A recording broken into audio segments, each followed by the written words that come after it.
আজ পয়লা শ্রাবণ। খোকন, আজ তোর জন্মদিন। তুই যখন জন্মেছিলি আমরা তখন যাদবপুরে নতুন গড়ে ওঠা কলোনির টালির ঘরে। তোর স্কুল মাস্টার বাবা সেই হ্যারিকেনের আলোজ্বলা ঘরেই আনন্দে আর খুশিতে ঝলমলে হয়ে উঠেছিলেন তুই আসার পরে। তোর নাম রেখেছিলেন সুকল্যাণ। মানুষটার মনটা ছিল শিশুর মতন, অভাবে অনটনে বেঁচে থাকার নানা দুর্বিপাকেও ভেঙে পড়তেন না কখনো। সকলের ভালো চাইতেন মন থেকে। বলতেন, দেখো, একদিন এই দেশের মানুষ ঠিক খুঁজে পাবে মুক্তির পথ। শোষণ থেকে মুক্তি, দারিদ্র্য থেকে মুক্তি, অশিক্ষা থেকে মুক্তি। আজ পয়লা শ্রাবণ। খোকন, আজ তোর জন্মদিন। ছোটবেলায় তোর মনে আছে আমাদের ভাঙা মেঝেতে বাক্স থেকে বার করা মেজমাসির হাতে তৈরি আসনটা পেতে দিতাম। সামনে রাখতাম ঠাকুরের আসনের প্রদীপখানা। তুই বসতিস বাবু হয়ে চুপটি করে। তোকে আমরা একে একে ধান দুব্য মাথায় দিয়ে আশীর্বাদ করতাম। বাবা বলতেন, বড় হও, মানুষ হও। তোর বাবার সেই বন্ধু ঘোষ কাকা, তিনি বলতেন, বেঁচে বড়তে থাকো। তুই জিজ্ঞেস করতিস, মা, বড়তে মানে কি মা? আমি শুধু তোর মাথায় ধান দুব্বই দিতাম, বলতাম না কিছুই। শুধু মনে মনে বলতাম, ঠাকুর আমার খোকনকে মস্ত বড় মানুষ করে তোলো। আমার খোকন যেন সত্যিই মানুষ হয়, ওর যেন কখনো কোনো বিপদ না হয় ঠাকুর। অভাবের সংসারে ওই একটা দিন পয়লা শ্রাবণ কষ্টের পয়সায় একটু বাড়তি দুধ নিতাম, পায়েস রান্না করে দিতাম তোকে। তুই খুব ভালোবাসতিস পায়েস খেতে। তোর বাবা বাস স্ট্যান্ডের দোকান থেকে নিয়ে আসতেন তোর প্রিয় মিষ্টি ছানার গজা। সামান্য স্কুল মাস্টারিতে কি বা আয় হতো, ঘরে বসে ছাত্র পড়িয়ে আসতো কিছু। দাউ দাউ অভাবের আগুনে সে রসদ পুড়তে সময় লাগতো না। তোর বাবার জামা সেলাই করতাম আর বারবার বলতাম, আসছে মাসে একটা জামা বানিয়ে নিও। উনি হেসে উঠে বলতেন, ভাত দাও তো, খোকন বড় হচ্ছে। ওর জন্য ভাবছি দুধ রাখতে হবে আরও আধ সের।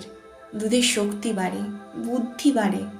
শক্তি আর বুদ্ধি না হলে তোমার খোকন মস্ত বড় মানুষ হয়ে উঠবে কি করে? ভাবছি আরও দুটো টিউশনি নেব। ব্রিলিয়ান্ট ছেলেরা ব্রিলিয়ান্ট কেরিয়ার তৈরি করে। তারা প্রথমে গায়ে মফস্বলে হরিপ্রসন্ন স্কুলে গেয়েও বন্ধুদের সাথে লেখাপড়া শেখে। তারপর ব্রিলিয়ান্ট রেজাল্ট করে সকলকে চমকে দেয়। তারপর তারা উচ্চতর শিক্ষার জন্য চলে যায় ব্যাঙ্গালোর কিংবা দিল্লি কিংবা পুনে। সেখানে গিয়ে তারা বড় বড় নাম্বার পায়, পজিশন পায়। তারপর সেই নম্বর প্লেট গলায় ঝুলিয়ে তারা মস্ত মস্ত কোম্পানিতে ভালো ভালো চাকরি পায়, প্রচুর স্যালারি, দামি ফ্ল্যাট, ভালো গাড়ি। ব্রিলিয়ান্ট ছেলেরা এরপর বিদেশের বিমানে গিয়ে বসে, পৌঁছে যায় আমেরিকা, জার্মানি কিংবা আবুধাবি অথবা সিঙ্গাপুর কিংবা কানাডা।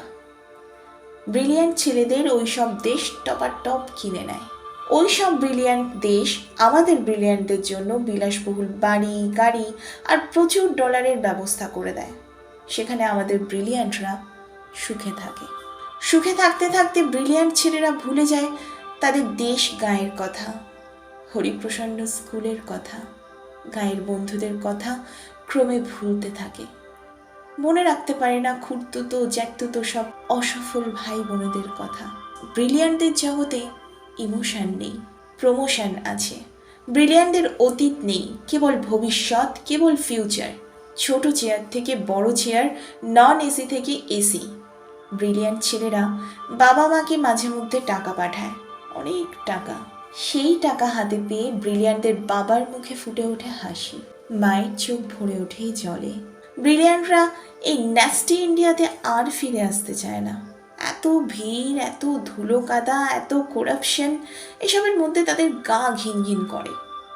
তবু যদি কখনো আসে, অনেক অনেক ফরেন জিনিস নিয়ে আসে।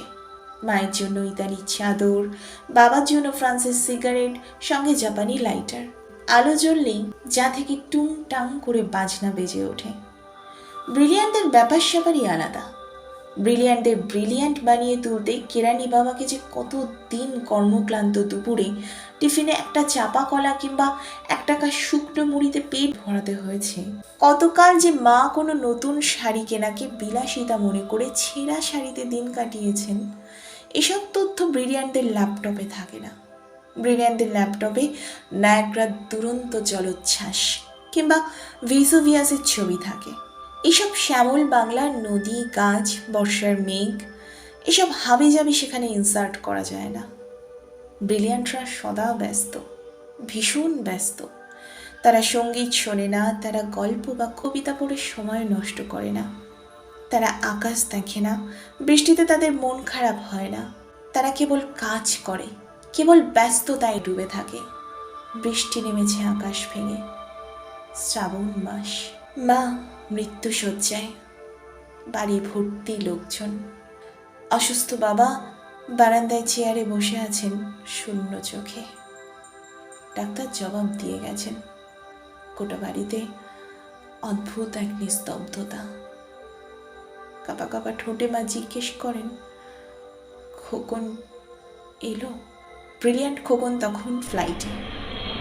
সবাই মাকে বোঝাচ্ছে, ওই তো খোকন এলো বলে। কিন্তু সেই ফ্লাইট চলে যাচ্ছে কানাডায়। কানাডায় কোম্পানির নতুন শাখা উদ্বোধন। খোকন যাচ্ছে আরও বড় দায়িত্ব নিয়ে, আরও বেশি ডলার। এখানে এই পোড়া দেশে ব্রিলিয়ান্ট খোকনের মা ছেলের মুখ না দেখেই শেষবারের মতো চোখ বুঝলেন। আমরা এখন ঘরে ঘরে সবাই এমন ব্রিলিয়ান্ট ছেলে গড়ে তুলতেই ব্যস্ত, সকলে।